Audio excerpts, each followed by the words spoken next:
जय श्री कृष्ण दोस्तों।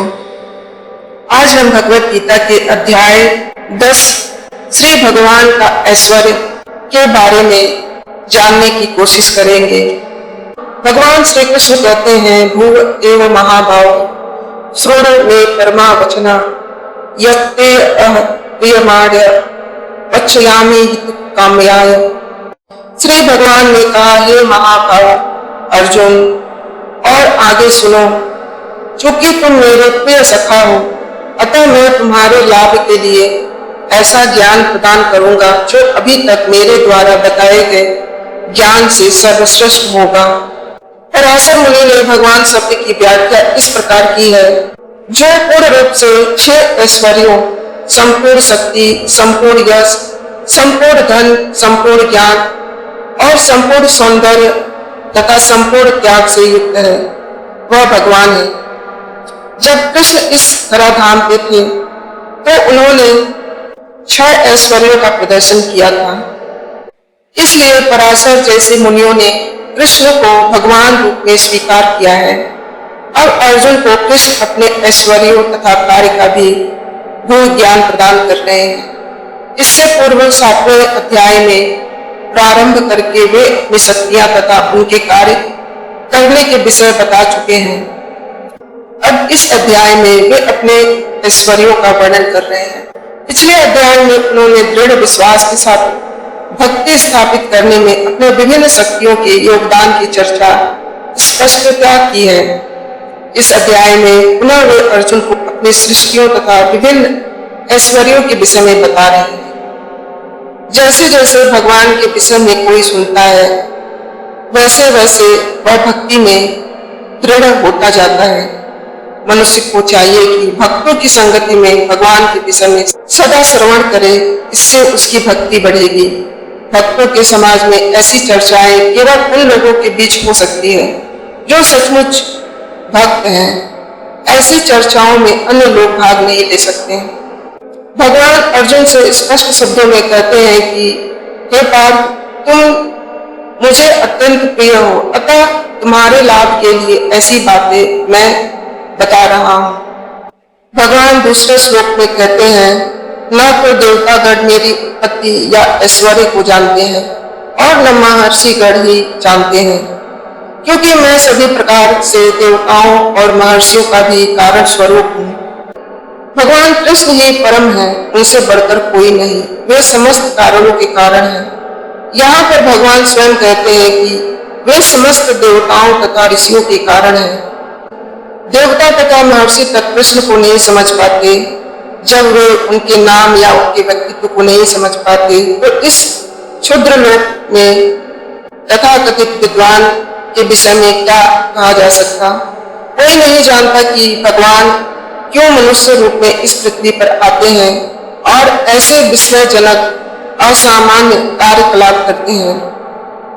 तब तो यह समझ लेना चाहिए कि कृष्ण को जानने के लिए विद्वता आवश्यक नहीं। बड़े बड़े देवताओं तथा ऋषियों ने मानसिक चिंतन द्वारा कृष्ण को जानने का प्रयास किया, किंतु जान नहीं पाए। श्रीमद् भागवतम में स्पष्ट कहा गया है कि बड़े से बड़े देवता भी भगवान को नहीं जान पाते। जहाँ तक उनकी अपूर्ण इंद्रियां पहुंच पाती हैं, वहीं तक वे सोच पाते हैं और ऐसे विपरीत निष्कर्ष को प्राप्त होते हैं जो प्रकृति के तीनों गुणों द्वारा व्यक्त नहीं होता, या वे मनन चिंतन द्वारा कुछ कल्पना करते हैं। किंतु इस तरह के मूर्खतापूर्ण चिंतन से कृष्ण को नहीं समझा जा सकता। यहाँ पर भगवान अप्रत्यक्ष रूप से कहते हैं कि यदि कोई परम तत्व, कोई परम सत्य को जानना चाहता है तो मैं भगवान के रूप में यहाँ, मैं परम भगवान। मनुष्य को चाहिए कि इसे समझे।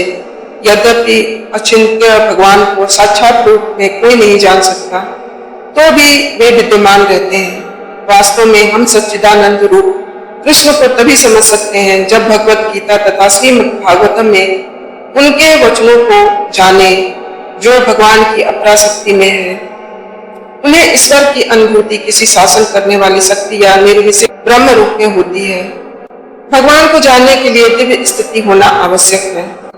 अधिकांश लोग कृष्ण को उनके वास्तविक रूप में नहीं समझ पाते, अतः वे अपनी अहद की कृपा से ऐसे चिंतकों पर दया दिखाने के लिए अवतरित होते हैं। ये चिंतक भगवान के असामान्य कार्यकलापों के होते हुए भी भौतिक शक्ति से निर्विशेष ब्रह्म को भी सर्वश्रेष्ठ मानते हैं। यहाँ पर केवल वही भक्तगण ही भगवान के शरण जिन्होंने ग्रहण कर लिया है, वही भगवत कृपा से समझ पाते हैं। कृष्ण सर्वश्रेष्ठ हैं। भगवत भक्त ब्रह्म की परवाह नहीं करते, वे अपने श्रद्धा तथा भक्ति के कारण भगवान की शरण ग्रहण करते हैं। कृष्ण की अहद की कृपा से ही उन्हें समझ पाते हैं, अन्य कोई उन्हें नहीं समझ पाता।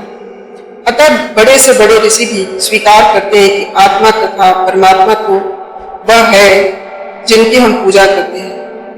भगवान तीसरे श्लोक में कहते हैं कि जो मुझे अजन्मा अनादि समस्त लोगों के स्वामी के रूप में जानता है, मनुष्यों में केवल वही मोह रहित और समस्त पापों से मुक्त होता है। भगवत गीता के 7वें अध्याय के तीसरे श्लोक में कहा गया है कि मनुष्याण सहस्को कश्चित् तत्ति सिद्धये। जो लोग आत्म साक्षात्कार के पद तक उठने के लिए प्रयत्नशील होते हैं, वे सामान्य व्यक्ति नहीं, वे उन करोड़ों सामान्य व्यक्तियों से श्रेष्ठ हैं जिन्हें आत्म साक्षात्कार का ज्ञान नहीं होता, किंतु वे वास्तव में अपनी आध्यात्मिक स्थिति को समझने के लिए प्रयत्नशील होते हैं।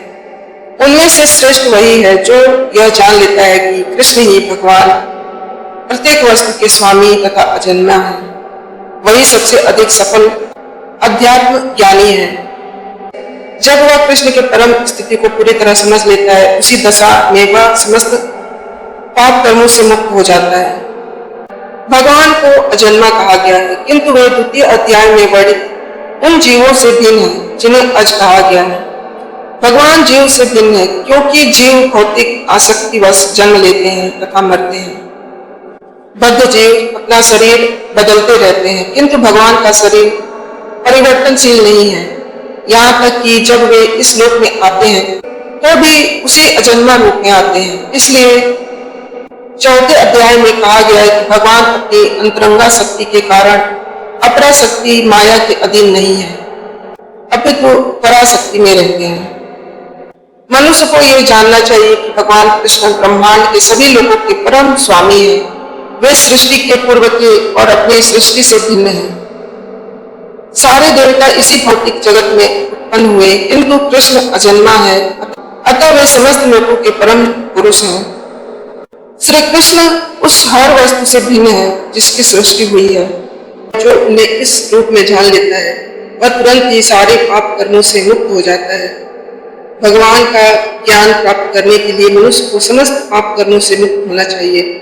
जैसा कि भगवत गीता में कहा गया है कि उन्हें केवल भक्ति के द्वारा जाना जा सकता है, किसी अन्य साधन से नहीं। मनुष्य को चाहिए कि कृष्ण को सामान्य मनुष्य न समझे। जैसा कि पहले कहा जा चुका है कि केवल मूर्ख व्यक्ति ही उन्हें मनुष्य मानता है।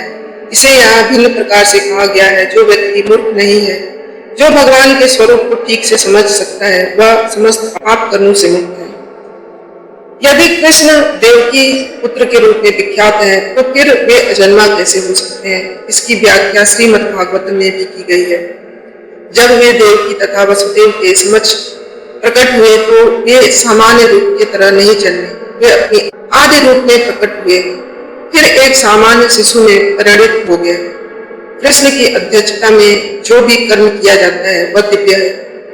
वह शुभ या अशुभ फलों से दूषित नहीं होता। जो व्यक्ति कृष्ण की अध्यक्षता में जो भी कर्म करता है वह दिव्य है, वह शुभ या अशुभ फलों से दूषित नहीं होता। इस जगत में शुभ या अशुभ वस्तुओं का बोध बहुत कुछ मनोधर्म है, क्योंकि इस भौतिक जगत में कुछ भी शुभ नहीं है। प्रत्येक वस्तु अशुभ है, क्योंकि प्रकृति स्वयं ही अशुभ है। हम इसे शुभ मानने की कल्पना मात्र करते हैं। वास्तविक मंगल को पूर्ण भक्ति और सेवा भाव से युक्त भक्ति पर ही निर्भर करता है। अतः यदि हम तनिक भी चाहते हैं कि हमारा कर्म शुभ हो, तो हमें भगवान की आज्ञा से कर्म करना होगा। ऐसी आज्ञा श्रीमद् भगवत गीता या श्रीमद् भागवतम जैसे शास्त्रों से या प्रमाणिक गुरु से प्राप्त की जा सकती है। चूंकि गुरु भगवान का प्रतिनिधि होता है, अतः उसकी आज्ञा प्रत्यक्ष भगवान की आज्ञा होती है। गुरु, साधु, शास्त्र एक ही प्रकार से आज्ञा देते हैं। इन तीनों स्वरूपों में कोई विरोध नहीं होता। इस प्रकार से किए गए सारे कार्य इस जगत के शुभाशुभ कर्म फलों से मुक्त होते हैं। कर्म संपन्न करते हुए भक्त की दिव्य मनोवृत्ति वैराग्य होती है, जिसे संन्यास कहते हैं। जैसा कि भगवत गीता के 6 अध्याय के प्रथम श्लोक में कहा गया है कि जो भगवान का आदेश मानकर कोई कर्तव्य करता है और जो अपने कर्म फलों की शरण ग्रहण नहीं करता, वही असली सन्यासी है। जो भगवान के निर्देशानुसार कर्म करता है, वास्तव में सन्यासी तथा योगी वही है। केवल सन्यासी या छंद योगी के वेश में रहने वाला व्यक्ति नहीं। भगवत गीता के 34 श्लोक में भगवान कहते हैं कि बुद्धि, ज्ञान, संशय तथा मोह से युक्त, क्षमा भाव, सत्यता, इंद्रिय निग्रह, मन निग्रह, सुख तथा दुख, जन्म मृत्यु, भय, अभय, अहिंसा, समता, तुष्टि, तप, दान, यश, अपयश जीवों में ये विविध गुण मेरे ही द्वारा उत्पन्न होते हैं। 4 श्लोक में भगवान कहते हैं कि बुद्धि, ज्ञानम, असम्मोहन, क्षमा, सत्यम, दम, सम, सुखम, दुखम, भव, अभाव, भयम, अभयम एव च, अहिंसा, समता, तुष्टि, तप, दानम, यश, अपयश, भवन्ति भाव भूतानां मत एव पृथक विद्या। अर्थात बुद्धि, ज्ञान, संशय तथा मोह से युक्त, क्षमा भाव, सत्यता, इंद्रिय निग्रह, मन निग्रह, सुख तथा दुख, जन्म मृत्यु, भय, अभय, अहिंसा, समता, तुष्टि, तप, दान, यश तथा अपयश जीवों के ये विविध गुण मेरे ही द्वारा उत्पन्न है। जीवों के अच्छे या बुरे गुण कृष्ण द्वारा उत्पन्न है और यहाँ पर उनका वर्णन किया गया है। बुद्धि का अर्थ होता है नीर चीर विवेक करने वाली शक्ति और ज्ञान का अर्थ है आत्मा तथा पदार्थ को जान लेना। भौतिक ज्ञान की शिक्षा से प्राप्त सामान्य ज्ञान आत्म पदार्थ से संबंधित होता है। यहाँ इसे ज्ञान नहीं स्वीकार किया गया है। ज्ञान का अर्थ है आत्मा तथा भौतिक पदार्थ के अंतर को जानना। आधुनिक शिक्षा में आत्मा के विषय में कोई ज्ञान नहीं दिया जाता, केवल भौतिक तत्वों तथा शारीरिक आवश्यकताओं पर ध्यान दिया जाता है।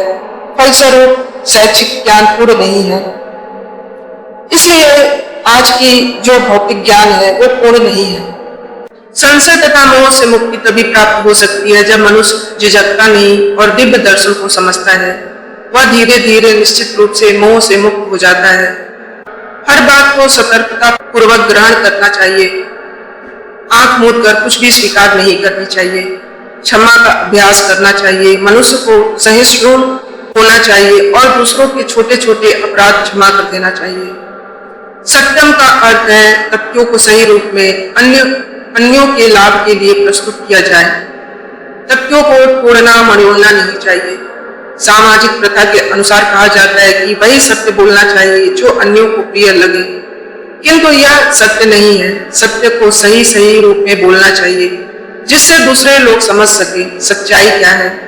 यदि कोई मनुष्य चोर है और यदि लोगों को सावधान कर दिया जाए कि अमुक व्यक्ति चोर है, तो यह सत्य है।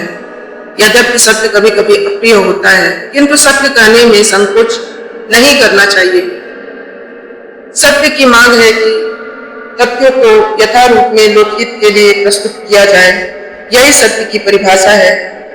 तो दोस्तों, अगर आपको यह वीडियो अच्छा लगे तो हमारे चैनल को सब्सक्राइब करना ना भूलें और इसी तरह के वीडियो को देखने के लिए आप हमारे चैनल को सब्सक्राइब करें और इसे लाइक करना ना भूलें। ज़्यादा से ज़्यादा अन्य लोगों को शेयर भी करें।